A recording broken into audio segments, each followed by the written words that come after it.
Info media കേരളത്തിലേക്ക് സ്വാഗതം. ദയവായി ലൈക്ക് ചെയ്യുക, സബ്സ്ക്രൈബ് ചെയ്യുക, ബെൽ ഐക്കൺ ഇനേബിൾ ചെയ്യുക.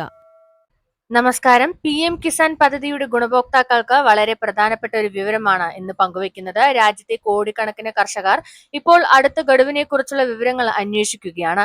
അതിനിടയിലാണ് പുതിയ റിപ്പോർട്ടുകളും അപ്ഡേറ്റുകളും പുറത്തു വരുന്നത്. പക്ഷേ അടുത്ത ഗഡുവിനേക്കാൾ പ്രധാനപ്പെട്ട ഒരു കാര്യമുണ്ട്. പലരും ഇപ്പോഴും അത് ശ്രദ്ധിച്ചിട്ടില്ല.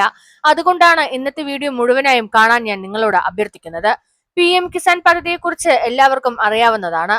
അർഹരായ കർഷകർക്ക് വർഷം 6000 രൂപയാണ് കേന്ദ്ര സർക്കാർ നൽകുന്നത്. 3 ഗഡുക്കളായി 2000 രൂപ വീതമാണ് തുക ലഭിക്കുന്നത്. എന്നാൽ എല്ലാ രജിസ്റ്റർ ചെയ്തവർക്കും പണം ലഭിക്കണമെന്നില്ല. കാരണം സർക്കാർ ഇപ്പോൾ ഗുണഭോക്താക്കളുടെ വിവരങ്ങൾ കൂടുതൽ കർശനമായി പരിശോധിക്കുന്നുണ്ട്. അതുകൊണ്ട് നിങ്ങളുടെ പേര് ഇപ്പോഴും ഗുണഭോക്തൃ പട്ടികയിൽ ഉണ്ടോ, ബാങ്ക് അക്കൗണ്ട് ശരിയായി പ്രവർത്തിക്കുന്നുണ്ടോ, ആധാർ വിവരങ്ങൾ ശരിയാണോ എന്നൊക്കെ പരിശോധിക്കേണ്ടത് വളരെ പ്രധാനമാണ്. പല കർഷകരും നേരിടുന്ന ഒരു പ്രധാന പ്രശ്നം KYC പൂർത്തിയാക്കാത്തതാണ്. KYC ചെയ്യാത്തവർക്ക് ഭാവിയിൽ തുക ലഭിക്കുന്നതിൽ തടസ്സങ്ങൾ ഉണ്ടാകാം. ഇപ്പോൾ പലരും ചോദിക്കുന്ന ഒരു ചോദ്യമുണ്ട്. എന്റെ പേര് PM കിസാൻ പദ്ധതിയിലുണ്ട്, എനിക്ക് അടുത്ത ഗഡു ലഭിക്കുമോ? ഇതിന് ഉത്തരം അറിയാൻ ആദ്യം നിങ്ങളുടെ സ്റ്റാറ്റസ് തന്നെ പരിശോധിക്കേണ്ടതുണ്ട്. PM കിസാൻ ഔദ്യോഗിക വെബ്സൈറ്റിൽ നോ യുവർ സ്റ്റാറ്റസ് എന്ന ഓപ്ഷൻ ഉപയോഗിച്ച് അപേക്ഷയുടെ നിലവിലെ അവസ്ഥ പരിശോധിക്കാൻ സാധിക്കും. അവിടെ രജിസ്ട്രേഷൻ നമ്പർ നൽകിയാൽ നിങ്ങളുടെ അപേക്ഷ അംഗീകരിച്ചിട്ടുണ്ടോ, ബാങ്ക് വെരിഫിക്കേഷൻ പൂർത്തിയായിട്ടുണ്ടോ, KYC സ്റ്റാറ്റസ് എന്താണ് എന്നതൊക്കെ അറിയാൻ കഴിയുന്നതായിരിക്കും. മറ്റൊരു പ്രധാനപ്പെട്ട കാര്യം ബാങ്ക് അക്കൗണ്ട് വിവരങ്ങളാണ്. അടുത്തിടെ ബാങ്ക് അക്കൗണ്ട് മാറ്റിയവർ, പുതിയ IFSC കോഡ് ഉപയോഗിക്കുന്നവർ അല്ലെങ്കിൽ ആധാർ ലിങ്കിംഗ് പൂർത്തിയാക്കാത്തവർ പ്രത്യേകം ശ്രദ്ധിക്കണം. ഇത്തരം ചെറിയ പിഴവുകൾ പോലും പണം ലഭിക്കുന്നതിൽ കാലതാമസം ഉണ്ടാകാൻ സാധ്യതയുണ്ട്. ഇപ്പോൾ വിവിധ മാധ്യമ റിപ്പോർട്ടുകൾ പ്രകാരം PM കിസാൻ പദ്ധതിയുമായി ബന്ധപ്പെട്ട നടപടികൾ പുരോഗമിക്കുകയാണെന്നതാണ് വിവരം. എന്നാൽ കേന്ദ്ര സർക്കാർ ഔദ്യോഗികമായി എന്തെങ്കിലും പ്രഖ്യാപിക്കുന്നതുവരെ സ്ഥിരീകരിക്കാത്ത വിവരങ്ങൾ വിശ്വസിക്കാതിരിക്കുക.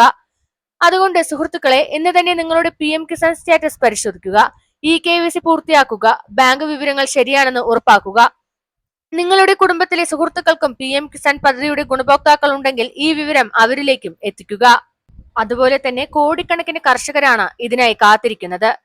നിങ്ങളുടെ 2000 രൂപ ഗഡു ലഭിക്കുന്നതിനെ കുറിച്ച് സംബന്ധിച്ച ചർച്ചകൾ സജീവമായിരിക്കുകയാണ്. എന്നാൽ കേന്ദ്ര സർക്കാർ ഇതുവരെ ഔദ്യോഗിക തീയതി പ്രഖ്യാപിച്ചിട്ടില്ല എന്ന കാര്യം പ്രത്യേകം ശ്രദ്ധിക്കണം.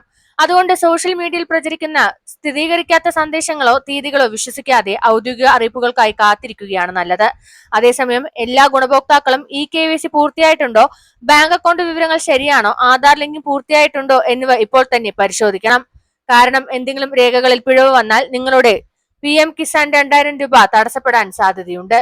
അതുപോലെ തന്നെ ഇതിന്റെ 2000 രൂപ ലഭിക്കുന്നത് ഏകദേശം ജൂൺ ജൂലൈ കാലയളവിൽ ഉണ്ടാകുമെന്നാണ് സൂചിപ്പിക്കുന്നത്. കേന്ദ്ര സർക്കാരിന്റെ തീയതി പ്രഖ്യാപനം വന്ന ഉടൻ നിങ്ങളെ അറിയിക്കുന്നതാണ്. ഇതുപോലെയുള്ള ഇൻഫോർമേറ്റീവ് വീഡിയോസിനായി ചാനൽ സബ്സ്ക്രൈബ് ചെയ്യാനും ബെല്ലൈക്കൺ എനേബിൾ ചെയ്യാനും മറക്കരുത്. നന്ദി, നമസ്കാരം.